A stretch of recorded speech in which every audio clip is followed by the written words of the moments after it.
Oh, please stand and we'll take the refuges.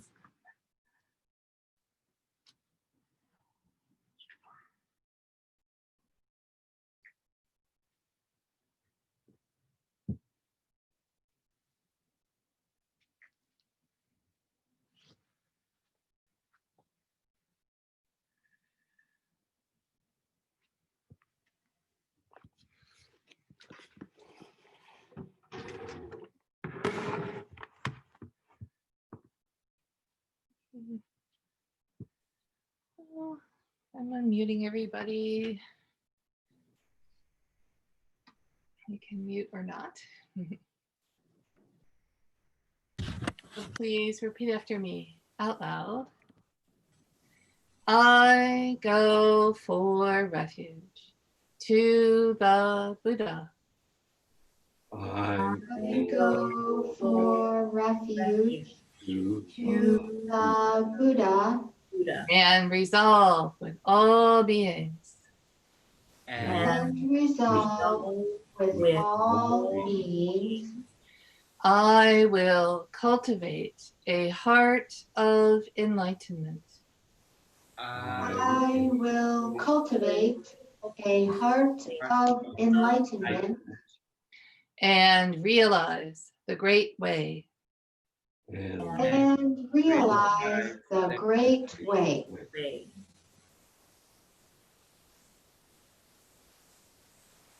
I go for refuge to the Dharma. I go for refuge to the Dharma And resolve with all beings. and resolve with all beings. I will penetrate the teachings. I will penetrate the teachings And uncover oceans of wisdom.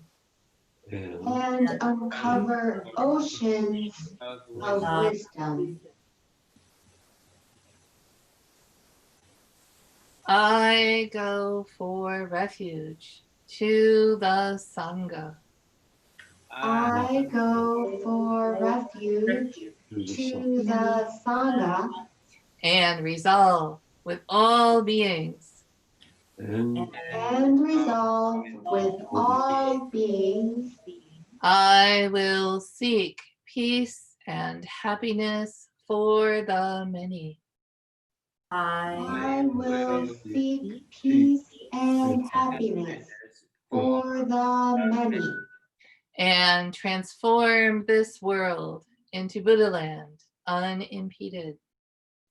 And transform this world into Buddha land unimpeded. Okay.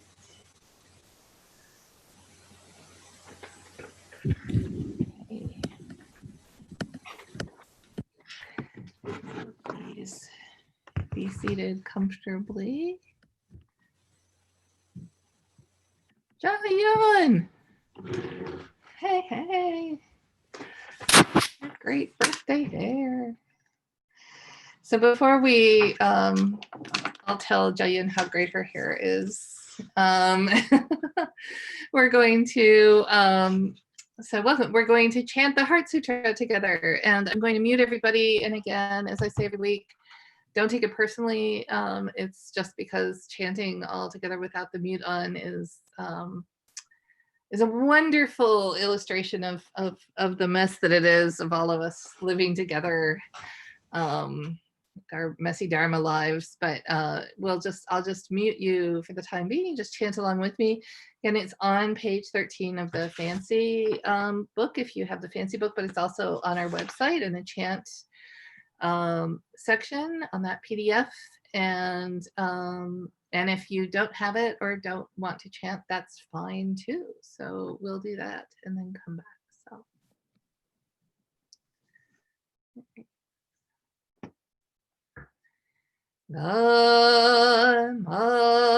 Namaha Prajna Paramita Ridamrita Hridaya Sutra.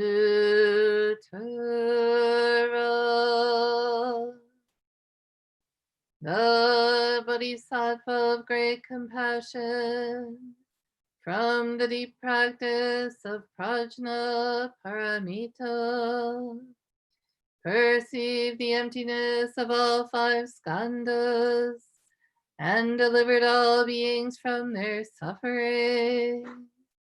O Sariputra, form is no other than emptiness, emptiness no other than form. Form is emptiness, emptiness form. The same is true of feeling, thought, impulse, and consciousness.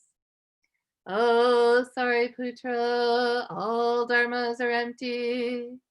They are not born nor annihilated. They are not defiled nor immaculate. They do not increase nor decrease.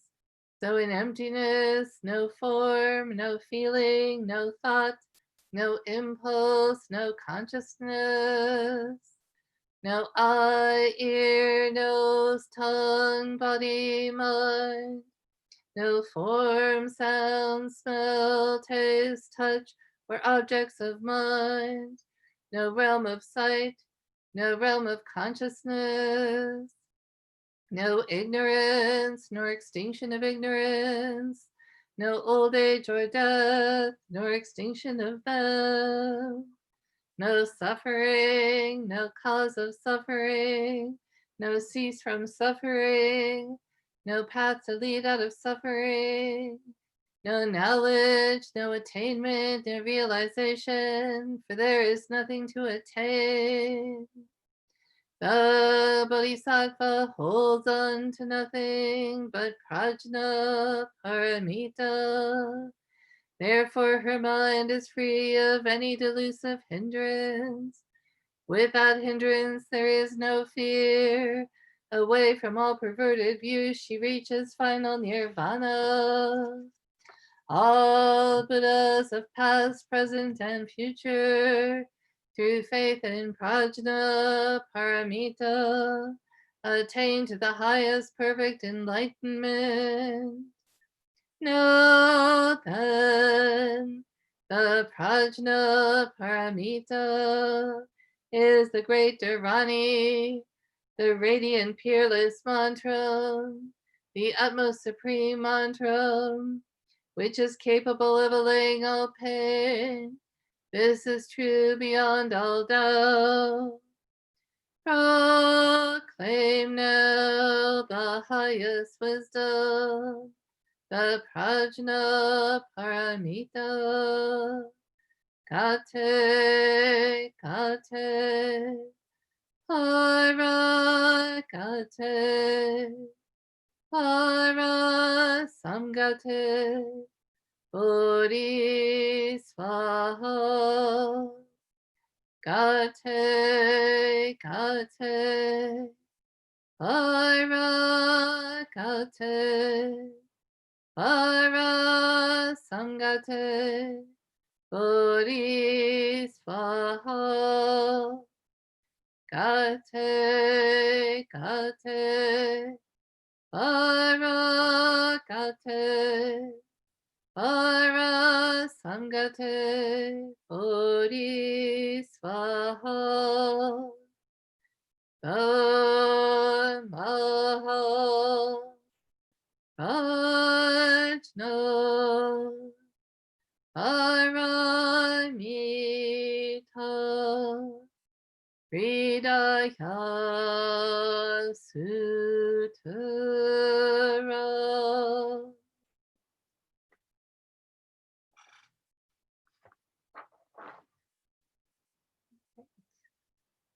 Now you are all unmuted, which I think technically means you can unmute yourselves. Yeah. All right. It's good to see everybody. Morning. Old friends and new friends and just welcome. So I always start, she's always in the upper left-hand corner of my screen. So we can start with Noju in Peru. How are you? Hi. Good morning, everybody. Yeah, Noada and I were talking a little bit before we started the meeting this morning. So I'm in Peru. I live in Cusco, Peru, and our quarantine was just renewed and extended again. So yeah, it's been very intense here, and it's been quite a big change. Speaking of change, which was our focus this week, because today on Sundays, for example, is complete lockdown. So no one is allowed to go outside, and we have strict curfew. Yeah, so it's at least until August 31st, the state of emergency has been extended. And so, yeah, the whole country has kind of been, it was kind of unexpected at first, but we're going through some pretty intense shifts in Peru. Yeah, that's what's been happening for me. Thank you. I usually do the mountain thing. So we'll go to Nadege in Pueblo, Colorado. Good morning, everybody. It's delightful to see your faces. We've had an increase in infections in Pueblo, so it seems a little bit more close to home.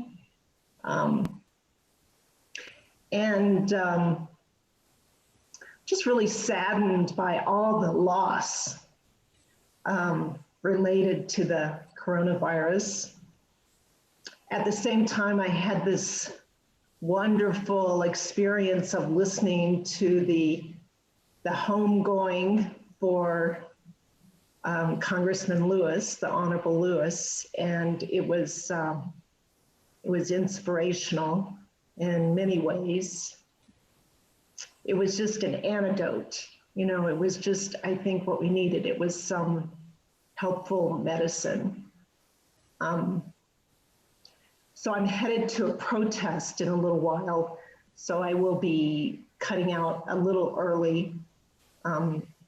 We have a Columbus statue here in Pueblo since 1905. Actually, Pueblo was the first city in Colorado where Columbus Day was celebrated, and the state has done away with the holiday, so we no longer have the state holiday, but we still have the statue here in Pueblo.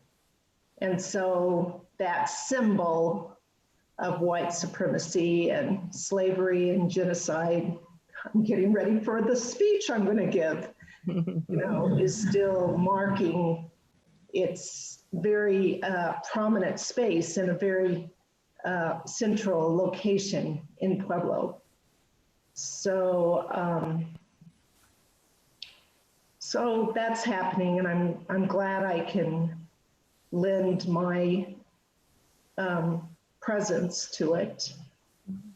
It's just, you know, it's a really, I think at this time, finding a moment of peace and just sitting with emptiness and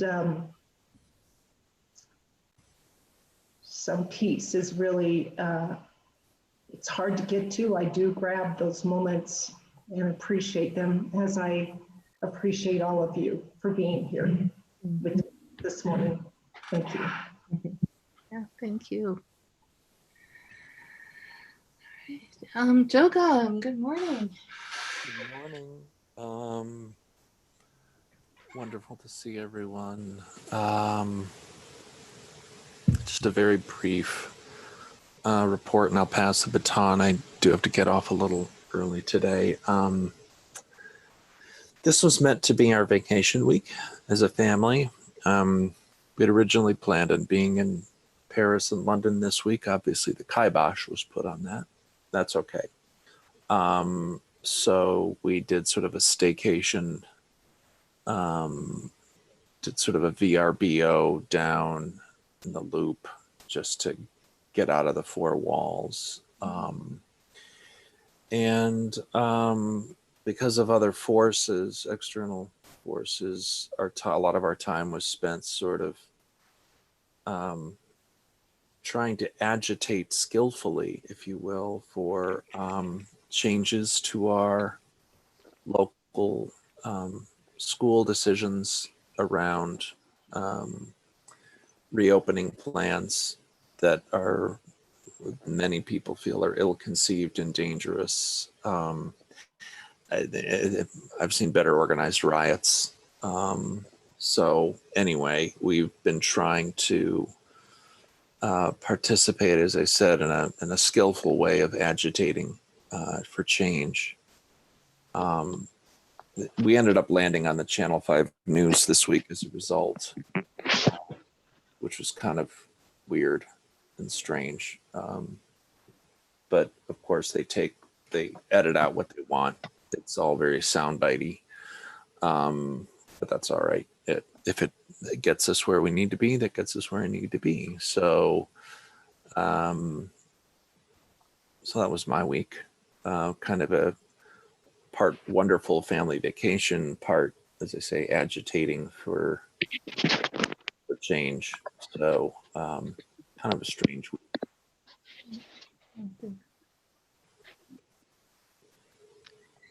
Sunita, good morning. Morning. How you doing? My week included my best friend Jim dying, and I just took a phone call, and my best friend from Jamaica just found out he's dead.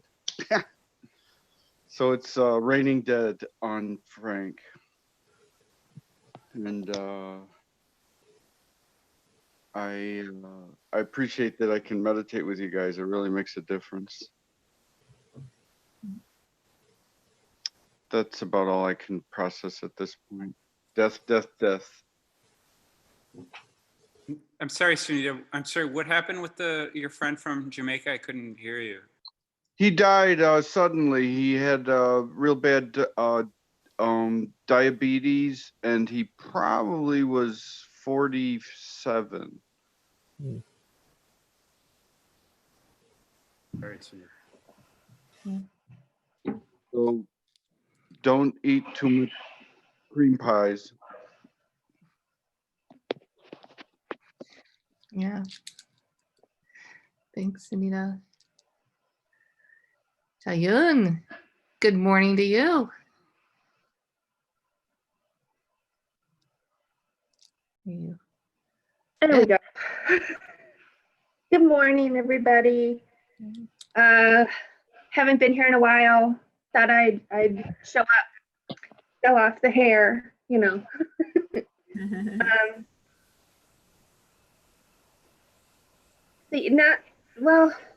Not really a lot going on over here. I'm officially 100% work from home, and so that's part of the reason why I changed my hair for my birthday, because I don't have to go into the office. And in the summer, I get my depressive episodes have to be different, not in the winter. So I'm at the tail end of that, but it was a much shallower one than usual, so that's good. And I did get into the lake last Sunday for the first time, so that was good too. And yeah, that's all I have right now. At home, seeing people when I can. Yeah, so that's it. Good to see you. Wandu, good morning. Good morning. Let's see, a pretty uneventful week for me, as they mostly are these days. Just a lot of work and a lot of downtime with not a whole lot to do.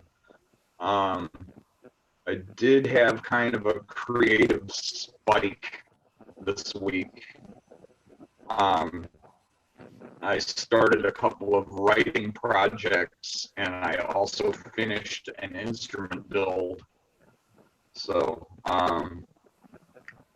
which actually was my third attempt at this particular build, so it was pretty satisfying. I think that's what spurred it on, spurred on the other creative things. But beyond that, it's pretty much the same old thing, you know.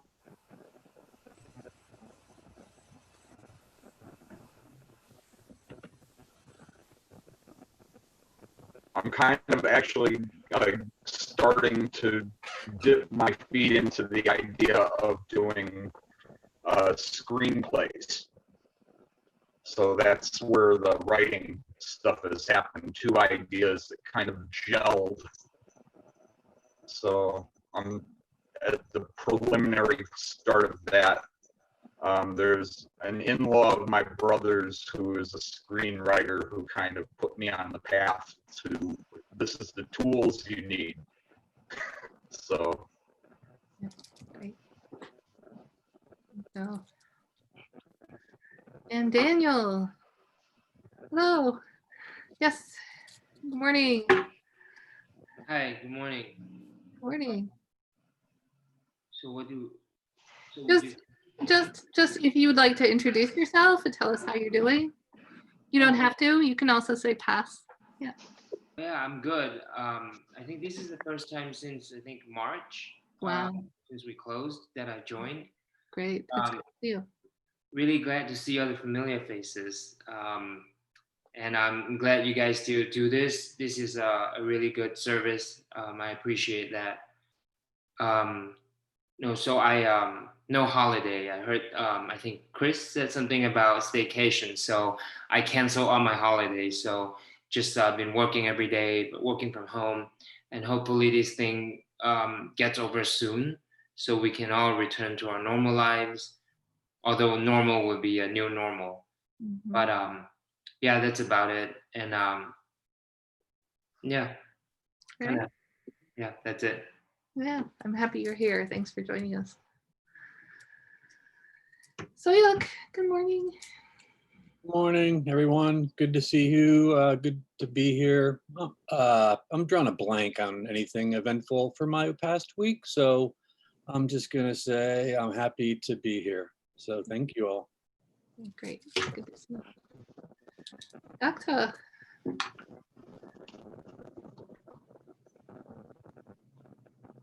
Morning. Two things that are going on for me is for the last few days I've had extra back pain. So the business about there is no suffering, I'm not experiencing that.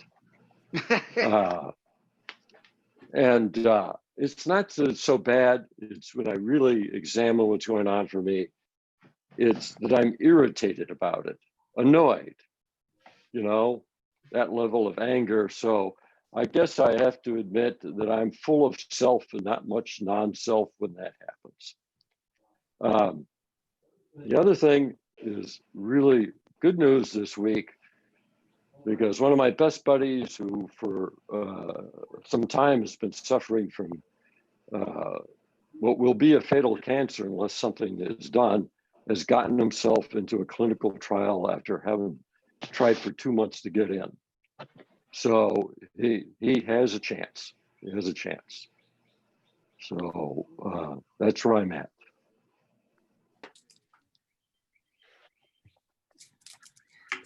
Good morning. Good to see you. Good morning. Good to see everyone. So this week, it's been a little tough. I have two people close in my life who kind of had difficult episodes of, I'd say, panic and having real difficulties with these circumstances we're living through.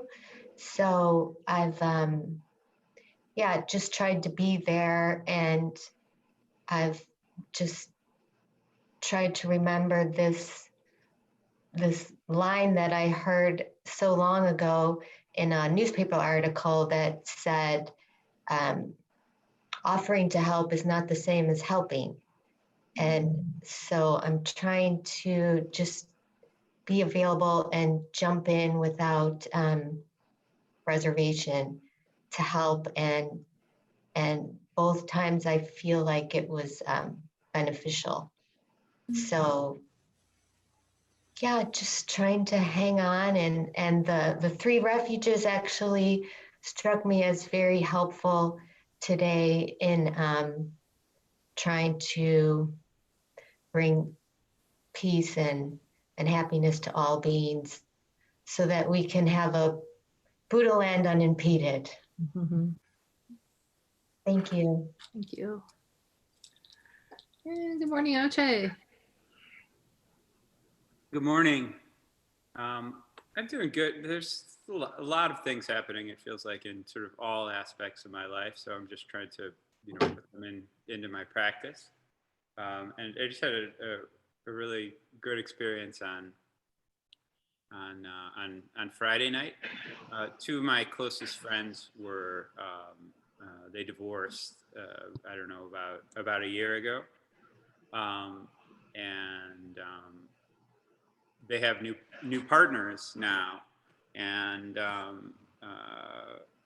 one of them is in a polyamorous relationship, and she lives now in a building with her sort of new family, her partner's family, and we were invited over for a social distancing barbecue, and both of my friends, now divorced, so he came as well to this party with his new partner, and everyone to celebrate their 7-year-old son. And I brought my son, who's been good friends with their daughter since they were born. They're both 9, and it was like everyone had a really nice time, and I'm very proud of my friends for I don't know, just being understanding, and it's been really helpful. I've just been looking about how I'm kind of pretty rigid in my understanding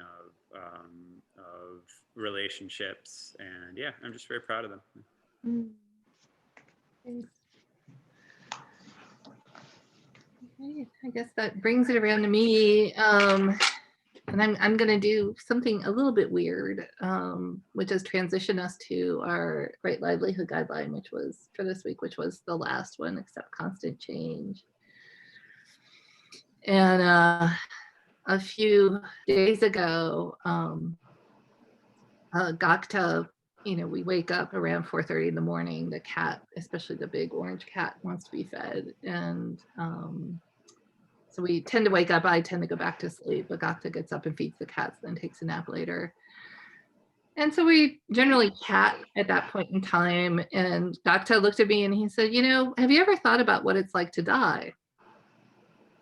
It's 4:30 in the morning on a weekday. And I said, well, actually, yes.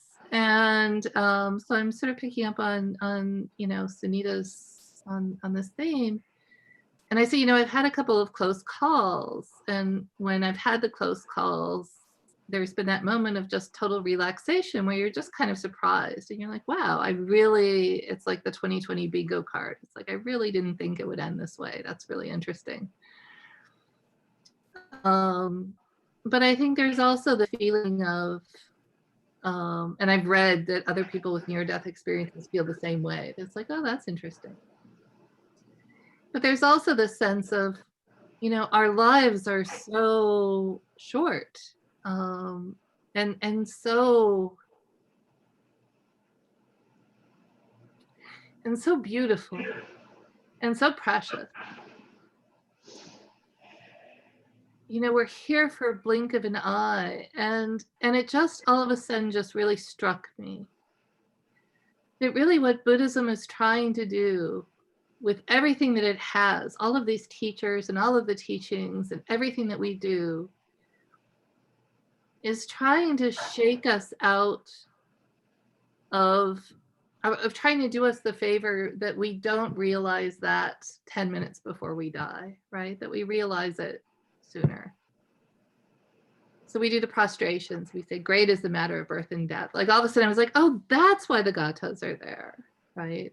Or that's why, you know, even paying attention to details is a way of sort of saying, wow, like, look at this wonderful booklet. I wonder who put this together, right? Like, look at, here we are, right? And that's actually what's behind all of it. And it's this great kindness and a great favor to us to sort of help us, because boy, we're stubborn, and boy, we have a lot between our ears, and boy, we get in our way a lot, and we get lost, and we don't realize, you know, even if, you know, my grandmother's 102, that's still a blink of an eye in the scheme of things. And you know, we have this universe, and we have birds, and I saw a little swimming mouse this morning on our walk, and there are beavers and giraffes and flowers and, you know, leaves and trees. My God, trees, right? And so it's like the world is trying to kind of knock us over the head and say, you know, just, it's so beautiful, and it's so fleeting, and it's so temporary. And if we can do something to realize that, right, before it's over, and just really bring our presence and make a difference and just appreciate each other. So anyway, so ever since that moment, like, it was kind of like this weird born again Buddhist moment where I was like, oh, like, it just really refreshed my practice. It really brought meaning to the gathas. When I sit, it brought an intention to sitting.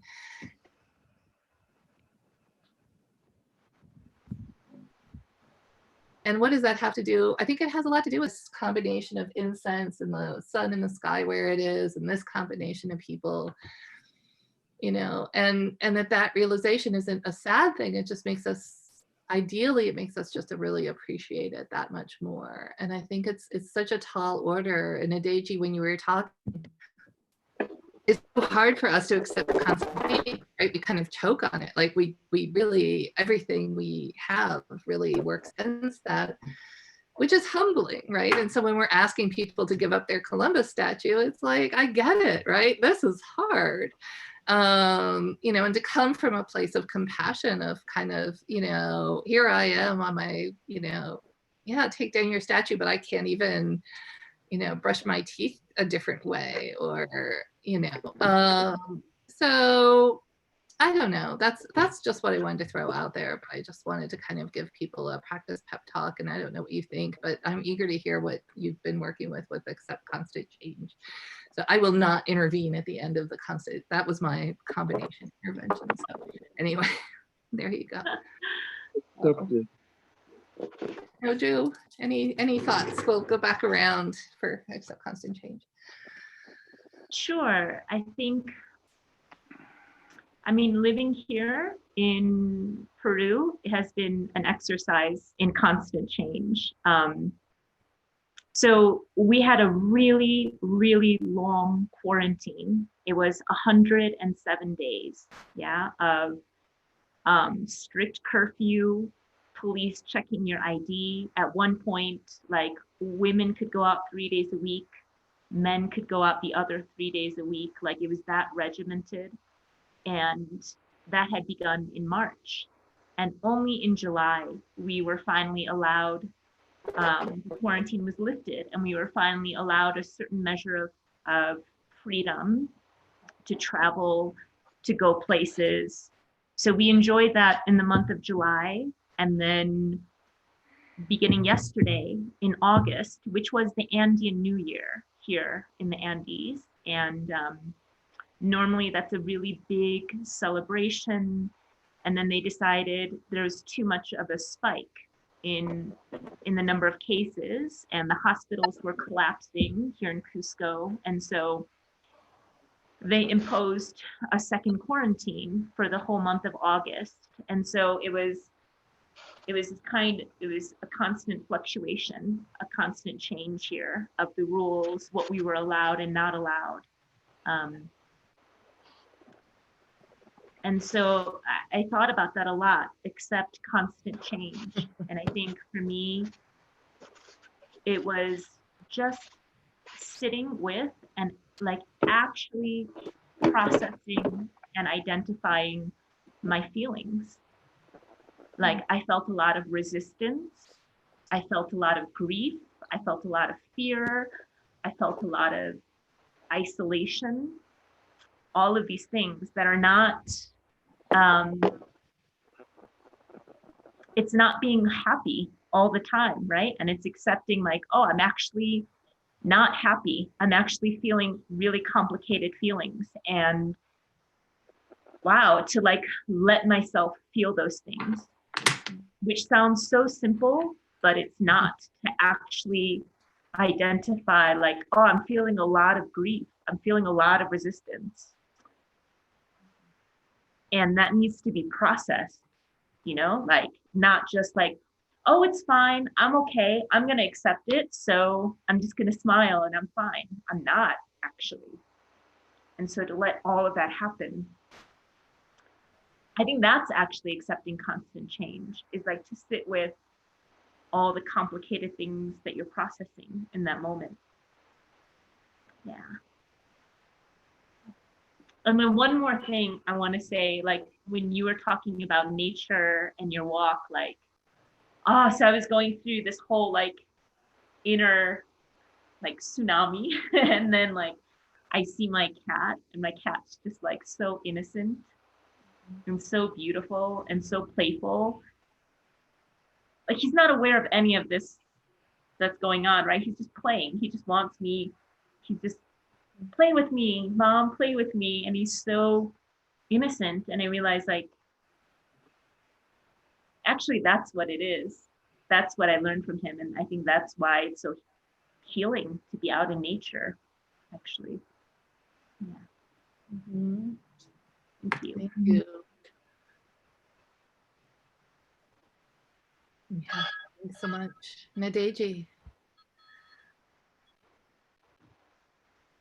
Well, I would just say that I think life gives us so many opportunities to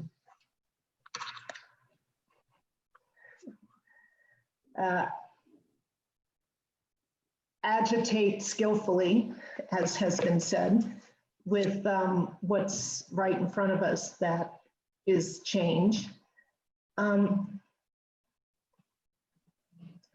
would say also in what Nora said, it just reminds me that this understanding of constant change means that we have opportunities all over the place, and that there's not just one answer for any given dilemma or challenge. And so it really opens up possibility. That's all I would say.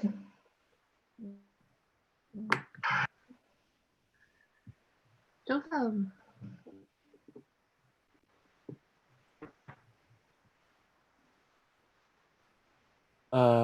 Nothing to add.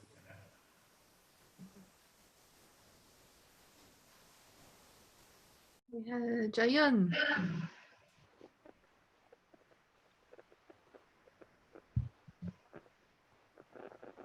I'm not sure if I really have anything to add either. I mean, what else can we do but try to accept constant change? We can't, there's resisting it. What's the point?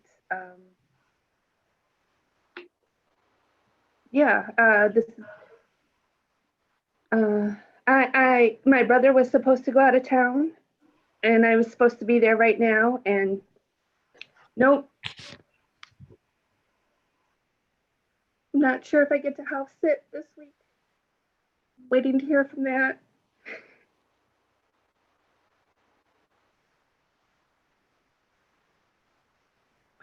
Yeah, just I have plan Bs, you know, for not being able to go places, stuff I can do around here. So there's, you know, that opportunity, those opportunities might be gone, but it kind of forces me to look at stuff that I've been avoiding to do. And what else? I had another thought and I can't think of it. Yeah. So, from all of this, I've learned how much I have kind of boxed myself in, even with where I go for walks. I'm like, okay, I can't go here anymore, and I can't go there anymore. And instead of branching out, I just am like, well, I guess I'm just not going for walks. And I'm like, why am I doing that? Why am I so set in those routines that I can't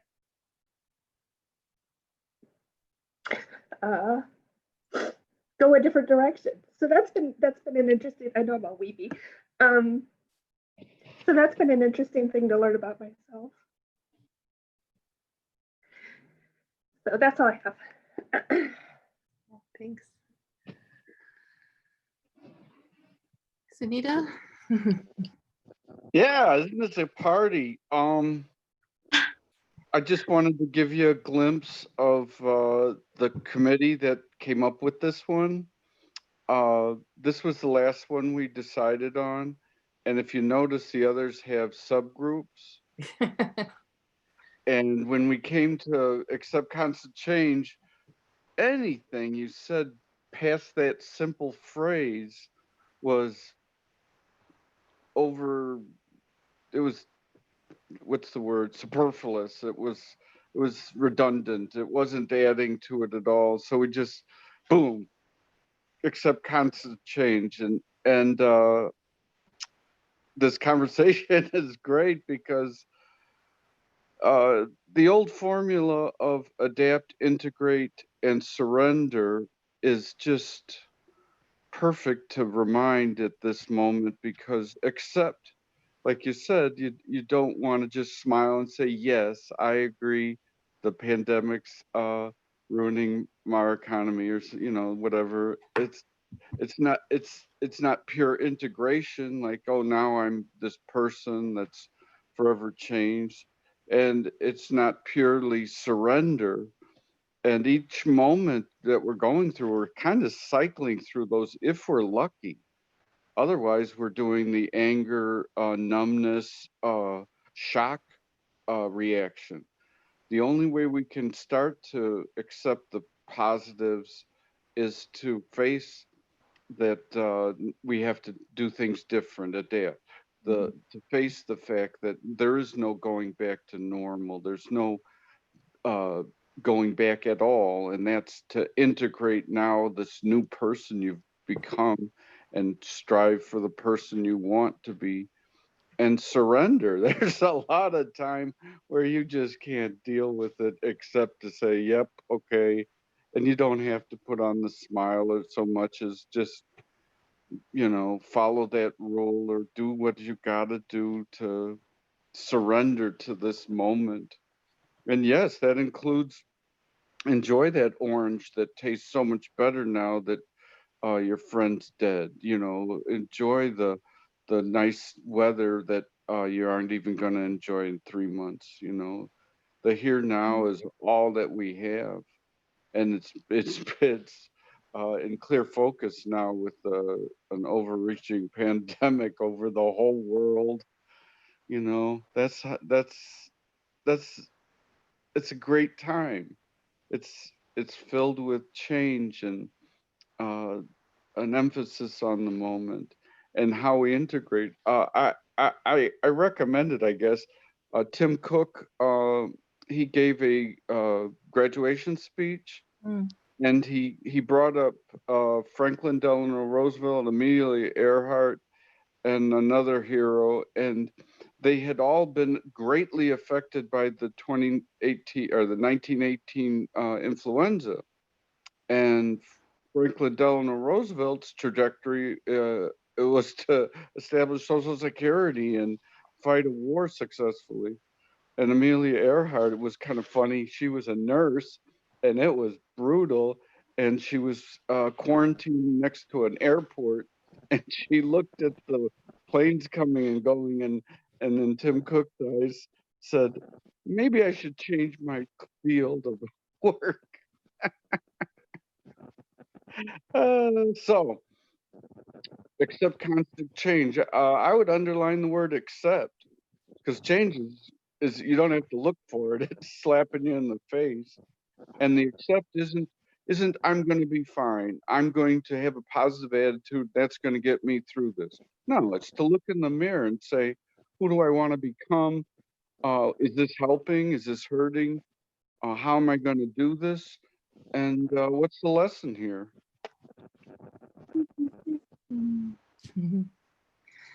I'll just say that while you were talking, my watch told me I just got an email message, which I never gotten before, which seems to be spam, which is an advertisement for burial insurance. So I just like when the world wants to hit you over the head, it hits you over the head. Wandu, would you like? Yeah, speaking of death, Wandu. No, but anyhow, I mean, I have lost a few people during this pandemic, actually. None extremely close, but you know, friends and friends of friends. But I think as far as this particular guideline, I can reiterate what I said at the end of our discussion last week.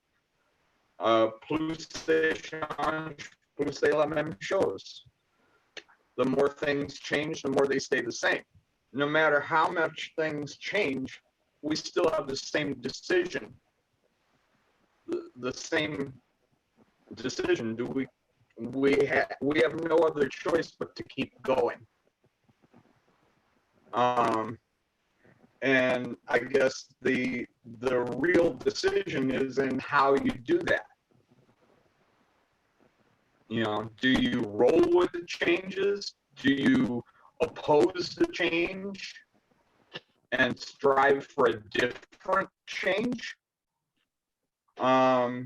You know, there's another song lyric that also seems to rise from my fandom with Rush, which is if you because that plus échange was also in one of Neil Peart's lyrics for Circumstances.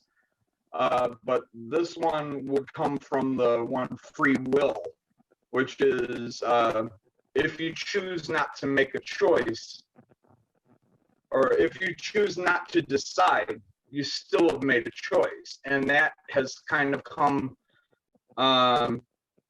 into focus with me this week with John Lewis dying and his whole idea of getting into good trouble. Mm-hmm. That sometimes, you know, it is required by the changes that need to happen. Yeah. When you see a change that needs to happen, you can't stand on the sidelines. Otherwise, you're actually helping the people who are opposing the change that needs to happen. And Yeah. That's some. Thanks a lot. Yeah. So Yoke, any thoughts? Oof, my heart is beating really fast. I just want to say that I love you guys, and God, I'm so thankful that you show up and pour yourself into this. It's amazing. So,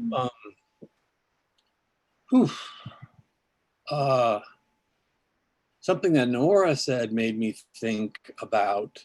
I've been listening to an audiobook called The Art of Solitude by Stephen Batchelor. All right. Yeah. And there's this one, you know, it's not a book about, it's just a book about his explorations and his understanding of solitude over the course of his lifetime. And it's not particularly supposed to be a Buddhist book. But anyway, something that Nora said, so if you will bear with me, I want to read a small piece from it, if that's okay. I'm just pulling something out of it. So just allow yourself to be a mystery for yourself rather than a set of more or less interesting facts. Most human beings at certain moments in their lives experience something like this. It might happen through time being in nature, through art, through falling in love, through practicing philosophy, or in coming close to death.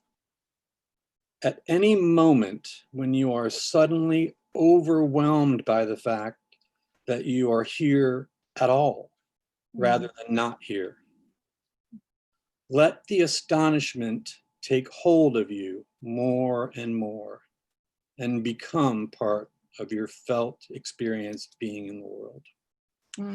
That just has been kicking around my head for a few weeks now. And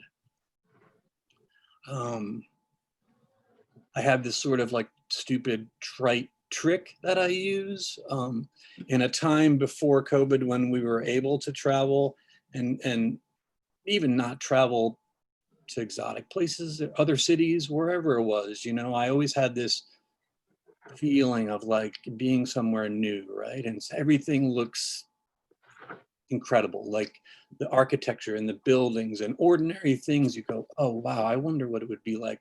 That looks amazing. Everything has the patina of freshness and newness. So I try to sometimes, and I imagine, could I live here? Would I want to live here? Oh yeah, I would definitely live here. Last year we were in Quebec, and I was like, I would definitely live here. So I tried to sometimes walk around Chicago in my neighborhood, the same neighborhood I've walked now hundreds of times over the past 4 months. And I try to pretend what it would be like if I had just gotten off a plane and was visiting somebody and was walking around the neighborhood and just kind of look at, you know, Chicago apartment condo buildings and wonder what somebody's story is behind that window, and try to treat my neighborhood or the lake or a walk down Clark Street as if I was visiting from out of town, and how would that new feeling? How could I have that astonishment that I'm even alive and walking down this street take a hold of me just for a moment? So anyway, that's all I got. I just want to thank you guys for what you bring to this. It's amazing. Oh my God. No, thank you. And I can confirm the pictures that you're taking as a tourist in your neighborhood are really astonishing. So keep it up. I'm enjoying them on Facebook. Daniel, anything to chip in with, or you could? I know you're sort of new to the game, but any thoughts about accepting constant change, or what that looks like for you, or what that sounds like? You can also pass if you don't want to. Sure. I like, I think, is it Frank? He talked about, or somebody else mentioned in the integrating part and surrendering to change. That is so true. I moved to Chicago three years ago, and you know, in the short time that I have, I made a couple of very good friends who ended up leaving to the West Coast, and so it kind of, it was a pretty big change to my personal life. So I actually turned to the sutras. I read different sutras and to find comfort and to give me strength and understanding, really, that, you know, it's okay. Things change, and just integrate your new normal. And so that's really it. Yeah. Thank you. Inspiration. Gata?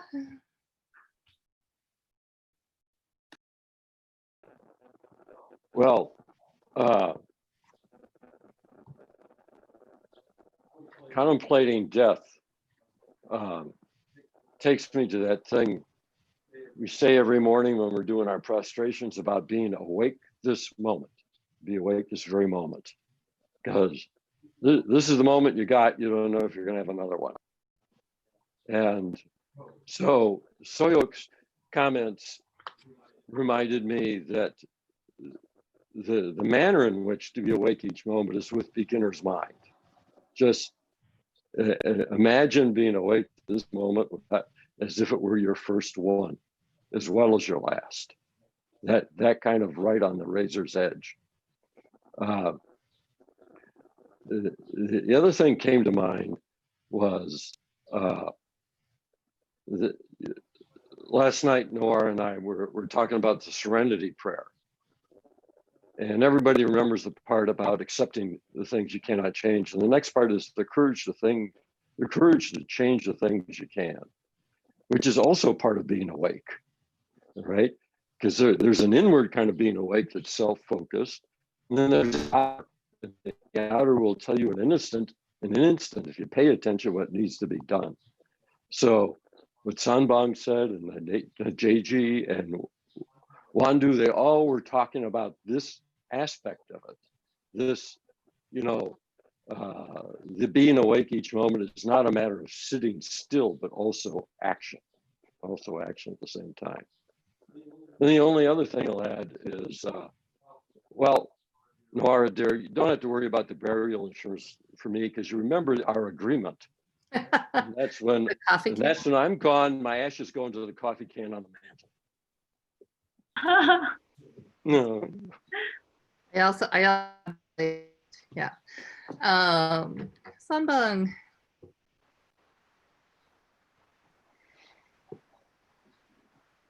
Oh, you're muted. Yeah.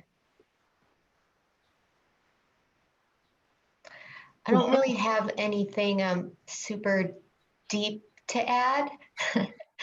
I think it's all been said, but I tend to use this guideline I try to use it in my everyday life.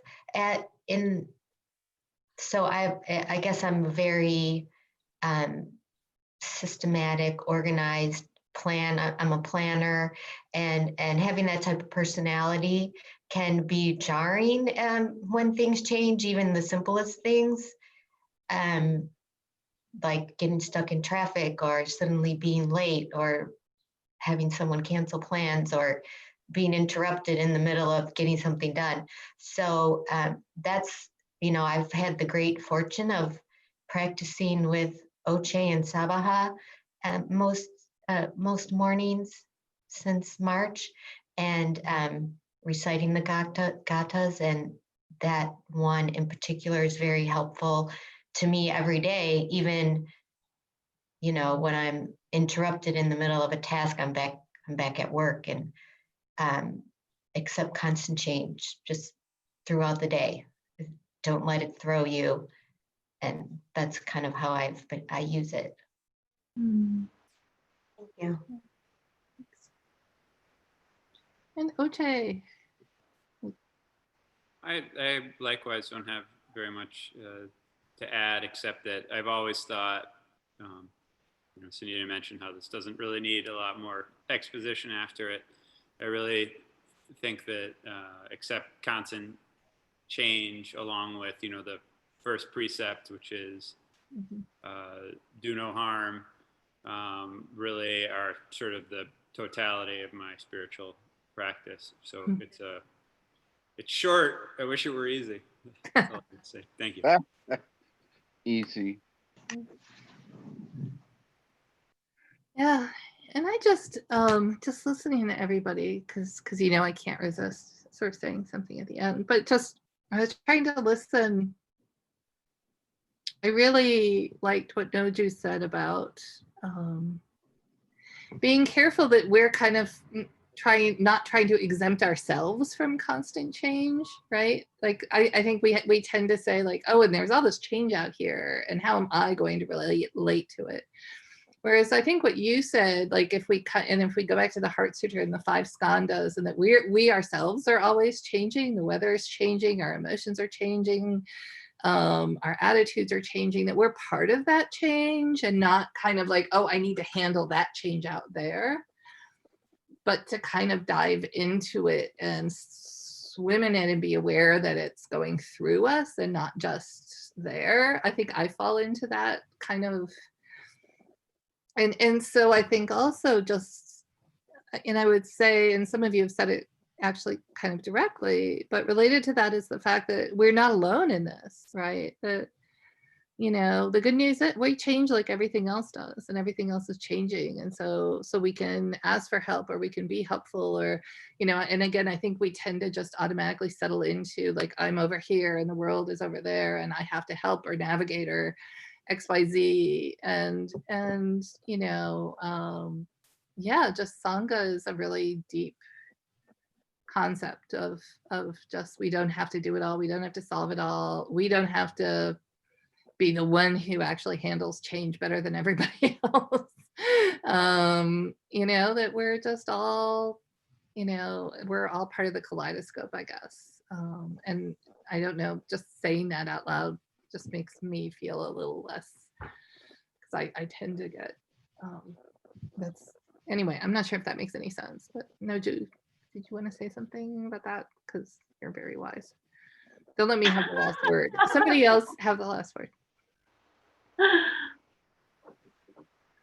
No, I think you made perfect sense. I really appreciate that, actually. We're not outside of the change. We're actually in it. We're part of it. It goes through all of us, exactly what you said. I think that's why it's so intense. Right. I think that's why it's so important to acknowledge the discomfort and not to judge, oh, I shouldn't be feeling resistance. I shouldn't be feeling grief. I shouldn't be feeling anger. Like, it's actually accepting those things. And then when we can actually feel it, allow ourselves to actually feel it instead of pushing it away as like, this is not good. That's the acceptance. I think that's what I was going through this whole week, is like, yeah, I am feeling these impolite feelings or these darker shadow feelings, right? And it's okay. Yeah. And when action demands action, take action. Yeah. Mm. Well, I think if you're not spending all your energy trying to climb onto the shore of the river, but letting yourself sort of just float down the river, that's energy that's available to you to be helpful. You know what I mean? Like, I think that's actually, you know, we spend an immense amount of energy trying to climb out of that river. But if we're, I don't know if that makes sense, but it just seems. I guess Ben would answer, well, if you don't get out of the river, you're going to go over the waterfall and crush to the ground. So Yeah. Get people out of the water. Take that action. Or, you know, why are you afraid of being crushed to the ground, right? Like, I think a lot of us are in the position of seeing, you know, our things that we thought were stable are starting to crumble for a lot of people. And yeah, you realize. Yes, and that, yeah, go ahead. Yeah, and that leads to the fact that this accepting a constant change isn't just about accepting what's out there that's changing, but that you're changing. I know, in Buddhism, there's no self, no I, but let's imagine there is one for a moment. Whatever it was a moment ago is not what it is now, and that was going to be in another moment. Mm-hmm. See, even the I that's observing, that's changing at the same time. And maybe, just perhaps, we spend more energy on trying to keep that the same than anything else. Yeah. Yeah. And so bringing it back to Good Trouble in John Lewis, you know, the ability to hear people saying this needs to change and observing in yourself, like, ooh, this far, but ooh, not there. Like, no, don't change that. Or, you know, it gives us the tools to sort of just realize, like, wow, I'm a lot more clamped down over here than I thought I was. Or, oh, I'm really resistant to this. And, you know, we have all these wonderful voices telling us that things need to change. And I think it's always a source of surprise to me to find out, you know, like I said, I think we like to think we're coated in Teflon, but we're coated in Velcro. And you have those moments where you're like, whoa, I'm just really actually more stuck than I ever thought I was. You know, so I think this gives us a vocabulary to assess that, and then to really listen to people and hear what they need rather than what I need to hang on to. Yeah, we're going to send Nadege out there to just go get them and, make some good trouble in Pueblo, Colorado. Yeah. Gandhi would say, be the change you wish to see in the world. There you go. That's a lot of change. Change That's right. Exactly. That is. It is. It is. Yeah. All right. Yes. Okay. Yes. Oche. Hi, Oche. Yeah. He vanished before he pushed send, I think. But yeah, so here we are. So we've gone through the Heart Sutra, we've gone through the Right Livelihood Guidelines. It's sort of like my jigsaw puzzle collection. It's like, this could end. I'm feeling a little bit like Noju, like, all right, I'm ready to we need a strategy to move to something for our following discussions. Again, something kind of accessible that can just help to guide our discussions. I'm wondering if anybody has any ideas or short sutras.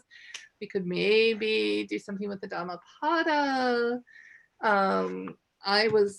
Recently I was memorizing in our chant book, there's this wonderful self-admonition by Ya-un, which apparently Korean monks, all novice monks study in the Korean tradition, which there's a lot of gems in there. And it's a little bit like Right Livelihood Guidelines, like there's 7 things, recommendations, and they all come with a verse. And, so we could do that. I don't know.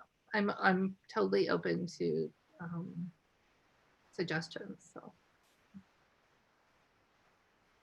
you want to chime in or put them in the chat, or if you just want to email me, I think we can, if you want to make recommendations via email, I can entertain them, and then next week we can sort of launch ourselves into something else. And I don't know how that sounds, but Sounds good. yeah. We could do easy bite-sized ones like contemplate the 3 temptations of Buddha under the Bodhi tree, or the 4 noble truths, the Eightfold Path. That's true. The Eightfold Path sounds good. We could do, and I have to confess that I just read a book about the Eightfold Path, because I thought I was going to present on it for their seminary presentations, and then it turned out there was no time for teachers to present. My conclusion was that actually, it's you can do the Eightfold Path really boring if you're in the you can make it dry as sawdust if you really want to do it, but it's actually also really, really interesting. Yeah, the Eightfold Path does that sound? The Eightfold Path with extra sauce. Exactly. Special sauce. And like I said, what I use to memorize the Eightfold Path is, because it's right view, right intention, right speech, right action, right livelihood, right effort, right mindfulness, and right concentration. And they're actually divided into 3. I was getting ready to make like the PowerPoint of all PowerPoints, because you can unpack them all like lotus flowers, and there's all this stuff packed in. And I promise I'm not going to bore you with all that. But the reason that I'm able to just name them like that is to memorize them. It's actually, and as you might know, I'm a French professor, so I appreciated Wandu's plus ça change. It's actually Visa, le MasterCard. And that's how I memorize them, is VISALEMC. So the first one's right vision. Right view, yeah. View. Right view. See you next week.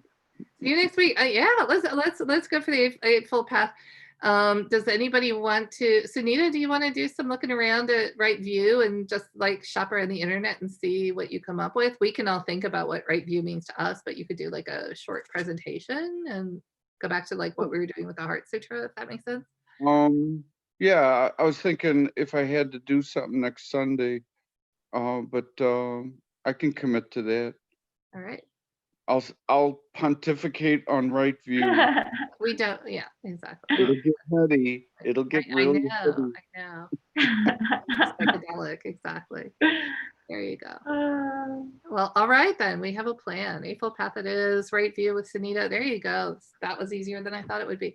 So let's 4 great vows. We'll see everybody together next week. And also, I do believe, I didn't have time to double check with Oche, but there will be a work practice opportunity at the temple next Saturday, August 8th at 9 a.m. if we're able to get the dumpster thing. Oche's going to try to get a dumpster. We're going to like basically clean out the gardens in the back and on the side so that we can take anti-rodent measures and put down some gravel. So if you're available on August 8th at 9 a.m., just shoot us an email. We'll take a list, and then once it's confirmed, we can let people know. So if that sounds like something you'd like to do, we will social distance and mask and all of that. So that's really also, huh? All you have to do is loan one of your guys' cats.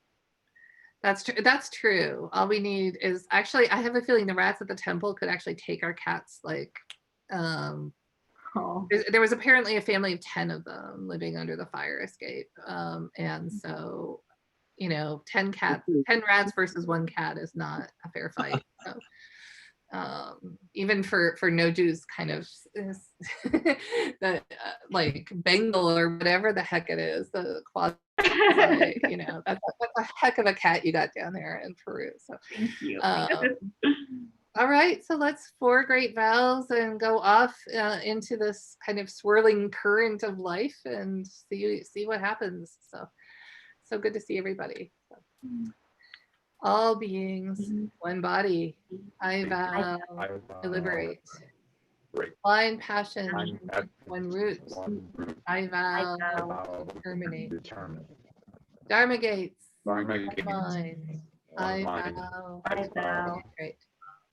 The great way of Buddha, I vow to realize. Thank you all so much. Take good care. Good to see you, Daniel. Come back next week. Thank you. Yeah. Good to see everybody. Go get him, Nadeji. Hang in there, Noju. Love your hair, Jayan. Hang in there too. Lead Belly's tummy. So you'll go take some good pictures. Gakta, make me lunch. We got it. So.